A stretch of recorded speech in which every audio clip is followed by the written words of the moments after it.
Bonjour et bienvenue sur ce petit rappel autour de la notion de mol que vous avez vu en classe de seconde et que l'on retrouve en classe de première et que l'on retrouvera en classe de terminale et que vous retrouverez tout au long de votre cursus en chimie. Alors tout d'abord, un petit retour sur la définition qu'il faut bien avoir en tête. Une mole, c'est un type particulier de paquet. C'est le nom que l'on donne à un paquet qui contient 6,02 10 puissance 23 objets identiques. Alors on pourrait parler de mol d'atomes, avec par exemple du fer. Donc une mole de fer, ça serait un paquet de 6,02 10 puissance 23 atomes de fer. On pourrait aussi parler de mol de molécules. Ça serait par exemple le cas avec une mole d'eau. Une mole d'eau, ça serait un paquet de 6,02 10 puissance 23 molécules d'eau. On pourrait aussi parler de mol d'ion, par exemple Cl-. Donc une mole d'ion Cl-, ça serait un paquet qui contiendrait 6,02 10 puissance 23 ions Cl-. Mais on pourrait parler de mol de n'importe quoi, hein. On pourrait parler de mol d'électrons, de mol de protons. On pourrait aussi parler de mol de stylo. Ça serait donc un paquet qui contiendrait 6,02 10 puissance 23 stylos identiques. Mais dans tous ces exemples, le dernier ne représente aucun intérêt parce que 6,02 10 puissance 23 stylos, ça n'existe pas sur la Terre. Même si on rassemble l'ensemble des stylos big bleus qui existent sur la Terre, et ben on n'arriverait pas à faire 6,02 10 puissance 23 stylos. Donc cette notion de paquet, vu le nombre tellement important que représente 10 puissance 23, cette notion de paquet ne s'applique pas aux objets macroscopiques, c'est-à-dire les objets à notre échelle. Par contre, il s'applique très bien aux objets microscopiques parce que dans le moindre morceau de matière, on va trouver en gros 10 puissance 23, 10 puissance 24 atomes ou molécules ou ions très facilement. Voilà. Donc cette notion de mol s'applique bien aux objets microscopiques. Alors comment calculer un nombre de mol? La relation la plus simple, ça serait si on connaît le nombre de, par exemple, d'atomes de fer dans un morceau de fer, et pour avoir le nombre de mol, on ferait le nombre d'atomes que l'on a, que divise 6,02 10 puissance 23. Voilà, donc pour savoir combien de paquets on pourrait faire avec ce nombre grand N d'atomes. Le problème, c'est qu'en général, on n'a pas accès à cette donnée, le nombre d'atomes que contient un morceau de matière. Nous, ce que l'on connaît, c'est la masse petite m du morceau de matière. Alors, comment cette masse est reliée au nombre de moles? C'est finalement assez simple. Pour chaque élément, les scientifiques ont déterminé la masse d'une mole, que l'on appelle la masse molaire, notée grand M. Donc la masse molaire, c'est la masse d'une mole. Par exemple, pour le fer, la masse molaire du fer, c'est 55,8 grammes par mol. Donc ça veut dire qu'une mole de fer pèse 55,8 grammes. Donc si on a 2 moles de fer dans la main, ça veut donc dire que l'on a 2 fois 55,8 grammes de fer dans la main. Si on a 3 moles de fer dans la main, donc ça veut dire qu'on aura 3 fois 55,8 grammes de fer dans la main, etc. Si on a n moles de fer dans la main, la masse que l'on aura donc dans la main de fer, ça sera le nombre de moles petit n fois la masse molaire du fer. Donc voilà la relation entre masse et quantité de matière. La quantité de matière, c'est-à-dire le nombre de moles. La masse est égale à la quantité de matière fois la masse molaire, que l'on peut aussi écrire sous cette forme-là. La quantité de matière, c'est égal à la masse que divise la masse molaire. Voilà, cette relation, elle est fondamentale et elle est à connaître par cœur. Les unités, c'est mol ici, gramme ici, et gramme par mol ici. Donc on vient de voir comment calculer la quantité de matière qu'il y a dans un morceau de matière qui est composé d'atomes.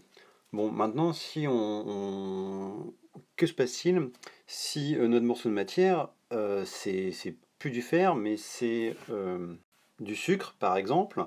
Donc le sucre, c'est composé de molécules de sucre qu'on appelle du saccharose. Comment va-t-on faire pour déterminer la quantité de matière? Parce que on connaît la masse d'une mole d'atome, c'est marqué dans la classification périodique, par exemple pour le fer c'était 55,8 grammes par mole, mais comment est-ce qu'on a accès à la masse d'une mole de molécules? Bah oui, la masse d'une mole de molécules, ça va pas être très compliqué.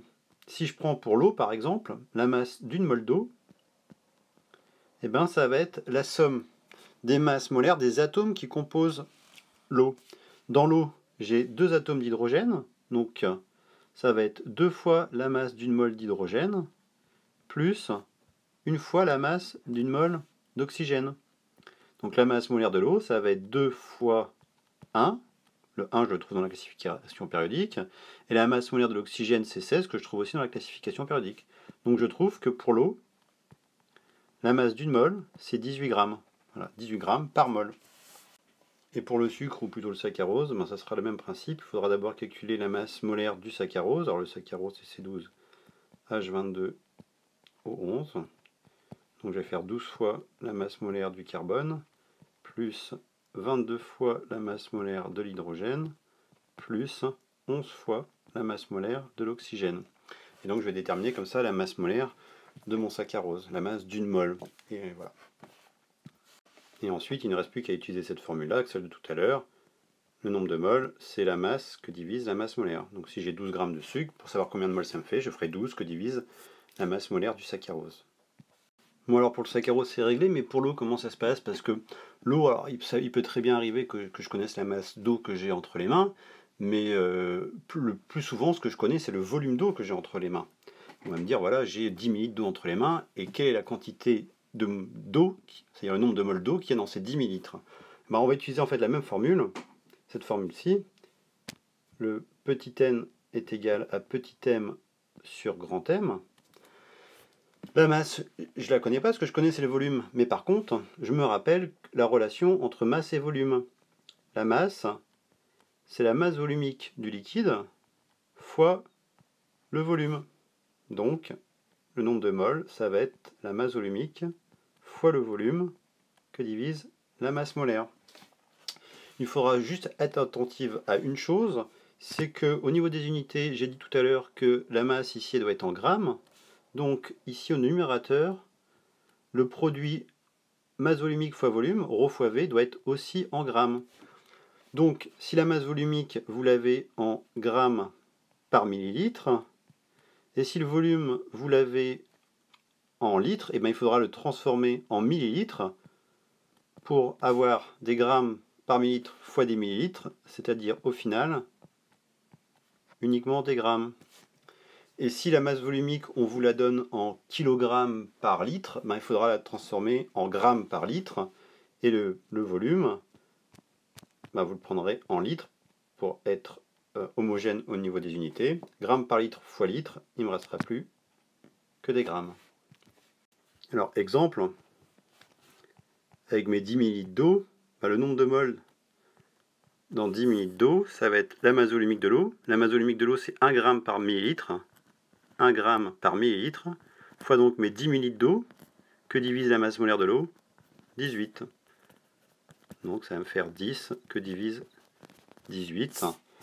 Bon, il ne reste plus qu'à faire le calcul, et donc on a le résultat en mol.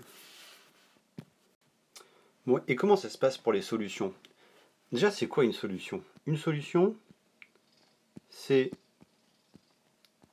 un solvant, généralement l'eau, dans lequel on a dissous un soluté. Par exemple du sucre, du sel, des ions chlorure, enfin ce que vous voulez.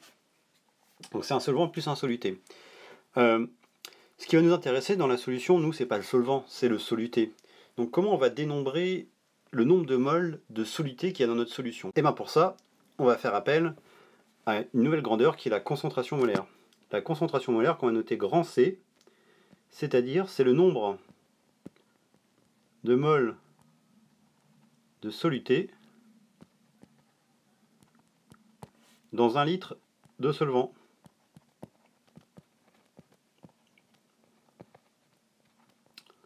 Alors, si on applique cette définition, pour calculer cette concentration molaire, il faut prendre la quantité de soluté, c'est-à-dire le nombre de moles de soluté, et le diviser par le volume de solvant, le volume de solution. Ici, on va avoir des moles par litre. Ici, on va avoir des moles. Ici, on va avoir des litres. Voilà. Alors, cette relation, on peut aussi la mettre sous la forme petit n est égal à C fois V.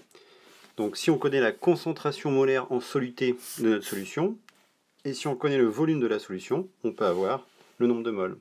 Cette relation, elle est aussi à connaître par cœur. On en a très souvent besoin. Pour terminer sur les solutions, il existe une relation bien utile entre la concentration massique d'un soluté et sa concentration molaire. La concentration massique, c'est la masse de soluté par litre de solution. C'est des grammes par litre. C'est combien de grammes de soluté, par exemple combien de grammes de sucre j'ai par litre de solution. Et bien, c'est relié à la concentration molaire par cette formule toute simple qui est la concentration massique, c'est la concentration molaire, donc en mol par litre, que multiplie la masse molaire du soluté. Voilà, donc si vous savez que votre solution a fait 2 moles par litre en saccharose, et ben vous multipliez ce 2 moles par litre par la masse molaire du saccharose et vous avez le nombre de grammes de saccharose qu'il y a par litre de votre solution. En conclusion, ce qu'il faut bien retenir, c'est que la mole, c'est l'unité de la quantité de matière. On dit qu'elle mesure la quantité de matière. Donc dans une question, quand vous avez une question dans un exercice qui est formulée de la façon suivante, calculez la quantité de matière de fer présente dans la réaction. Calculer la quantité de matière, ça veut dire calculer le nombre de moles. Et dernière chose, ce nombre de moles, il intervient dans les équations de réaction. Alors j'ai pris l'exemple de la combustion du méthane. Voilà, CH4 plus 2O2 donne CO2 plus 2H2O. Les chiffres qui interviennent dans l'équation, qu'on appelle les chiffres stoichiométriques, devant le méthane, là c'est un 1, on a un 2 ici devant le dioxygène, un 1 devant le dioxyde de carbone et un 2 devant de l'eau. Ces chiffres-là, on peut les lire comme des quantités de matière. Ils nous disent que quand on fait réagir une mole de méthane avec 2 moles de dioxygène, on obtient alors 1 mole de dioxyde de carbone et 2 moles d'eau. Voilà, donc cette quantité de matière, ce nombre de moles, on le retrouve aussi à ce niveau-là. Voilà, on a fait un peu près le tour des notions qui ont été vues en classe de seconde. Et encore une fois, je vous conseille de bien maîtriser toutes ces petites relations. Petit n est égal à petit m sur grand M. C est égal à n sur V.